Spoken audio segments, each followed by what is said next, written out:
ফয়েজ আহমেদ, আমি একটু আপনার কাছে আসি। যেটা ববি হাজ্জাজ বললেন যে দাবি থাকতে পারে, কিন্তু এটা না হলে নির্বাচনেই যাব না, এরকমটা যদি হয় তখন সেটা আসলে আমাদের জন্য ঝুঁকিপূর্ণ একটা অবস্থার দিকে আমরা হয়তো চলে যাবো, সে তেমনটি তিনি আভাস দিয়েছেন। এবং আমরাও তাই মনে করি। সেই জায়গা থেকে আমি জানতে চাইছি যে দাবি তো আছে, অনেকের দাবি ন্যায্য দাবি, যেমন আপনার সংস্কারের দাবি আছে। কোন সংস্কার হবে না হবে সেটা নিয়ে তো দ্বিমত থাকতে পারে।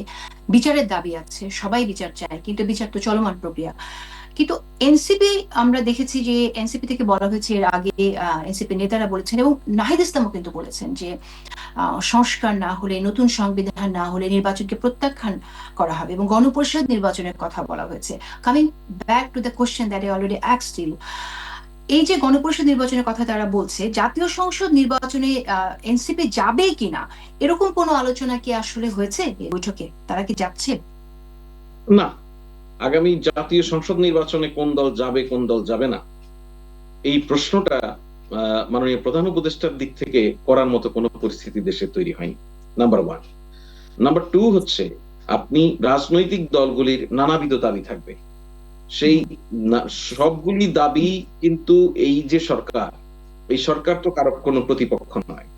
সরকার সবার মধ্যে একটি সমন্বয়ের চেষ্টা করছে, যেটা আমি আপনাকে আগেও বলেছি যে সরকার বলেছে সবাইকে ছাড় দেওয়ার মানসিকতা থাকতে হবে।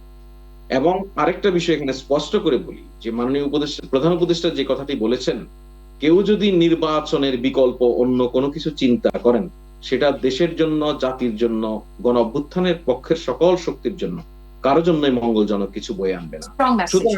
সুতরাং এই জায়গাটা পরিষ্কার বার্তা যে আমরা রাজনৈতিক দলগুলি যে যাই বলেন না কেন, মাঠের রাজনৈতিক বয়ানের মধ্য দিয়ে যে দাবি তোলেন না কেন, আমরা যদি অতি সাম্প্রতিক সময় গণ অধিকার পরিষদের নেতা জনাব নুরুল হক নূরের উপরে হামলার ঘটনায় রাজনৈতিক দলগুলির প্রতিক্রিয়ার দিকে খেয়াল করি, তাহলে আমরা একটা জিনিস দেখব যে গণ অভ্যুত্থানের স্পিরিটের সঙ্গে বা গণ অভ্যুত্থানের বিরোধী শক্তি কোনোভাবে মাথাছাড়া দিয়ে উঠতে পারে, বা গণ অভ্যুত্থানের পক্ষের কোনো শক্তি কোনো কারণে যদি আক্রান্ত হয়, তাহলে আমাদের রাজনৈতিক প্রতিক্রিয়া বা রাজনৈতিক ঐক্যের যে জায়গাটা, সেটা কতটা স্ট্রং, এটার মধ্য দিয়েও কিন্তু আবার প্রমাণিত হয়েছে। সুতরাং গণঅভ্যুত্থানের পক্ষের শক্তি আক্রান্ত হলো গণঅভ্যুত্থানের সরকারের দ্বারা, সেই বিষয়টা একটু ব্যাখ্যা যদি দেন। দেখুন, সরকারের দ্বারা আক্রান্ত হওয়া এটা একটা একদম কমপ্লিটলি আপনি ভিন্ন প্রশ্ন, ব্যাখ্যা নয়। এখানে আপনি যদি জানতে চান যে সরকার এটাকে কি করেছে, সাধারণত ধরে নিন, সাধারণত একটি সরকার যখন তার বাহিনীর লোকজন কোথাও কাউকে হামলা করে, আক্রমণ করে, কেউ তার দ্বারা আক্রান্ত হয়, তাহলে প্র্যাকটিসটা কি? আমরা ধরুন গত 54 বছরের বাংলাদেশের রাজনৈতিক ইতিহাসে যদি দেখে থাকি, তাহলে প্র্যাকটিসটা হচ্ছে দ্রুত যে হামলাটি হয়েছে সেটিকে জাস্টিফাই করা, হামলাটির ন্যায্যতা খুঁজে বের করা, হামলাটি হওয়াই উচিত ছিল এমন একটি বয়ান তৈরি করা। এই সরকার কি তা করেছে? করে।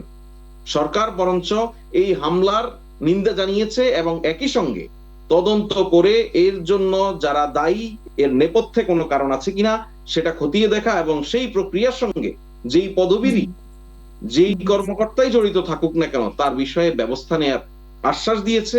সরকার জনাব নুরুল হক নূরের পাশে দাঁড়িয়েছে, তার পূর্ণ চিকিৎসার দায়িত্ব নিয়েছে এবং বলেছে কতজনের বিরুদ্ধে ব্যবস্থা নেওয়া গেছে এখনো পর্যন্ত?